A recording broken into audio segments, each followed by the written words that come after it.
এত সুখ সহ্য হচ্ছিল না কপালে, তাই কর্মজীবনে ফিরে আসতে হলো আমাদের। এতক্ষণ তো পুরুষের দল বানাচ্ছিল ঠেকুয়া, এখন বানাচ্ছি আমরা সব মহিলারা। এই ঠেকুয়া বানাতে বানাতে জানি না রাত কোথায় কেটে যাচ্ছিল। তখন প্রায় বাজে 1:30 থেকে 2টো, আর আমাদের ঠেকুয়ার কাজ কিন্তু তখনও চলছিল। এখনো দেখো ময়ম দিচ্ছে, এখনো জানি না আমাদের কতক্ষণ যে বসে ঠেকুয়া বানাতে হবে তার কোনো ঠিক নেই।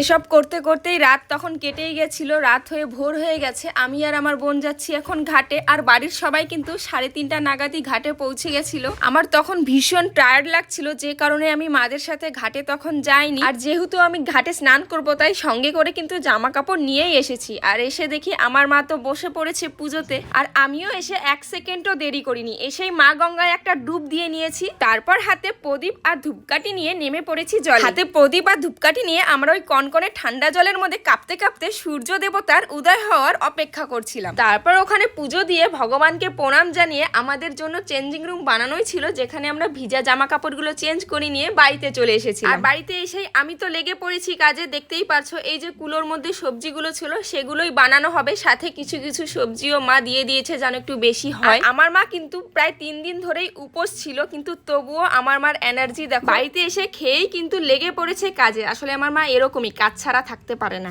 যাই হোক, তারপর দুপুরে ভাত খাবার পালা, আমি এখানে পরিবেশন করছিলাম। তারপর আমিও বসে পড়েছিলাম খেতে। আবার সন্ধে হলে সবাই প্রসাদ নিতে আসবে, সেটারও একটা চিন্তা আছে, সবাইকে প্রসাদ দিতে হবে। যাই হোক, ব্লগটা অলরেডি অনেকটা বড় হয়ে গেছে, তাই আজকের জন্য এতটুকুই।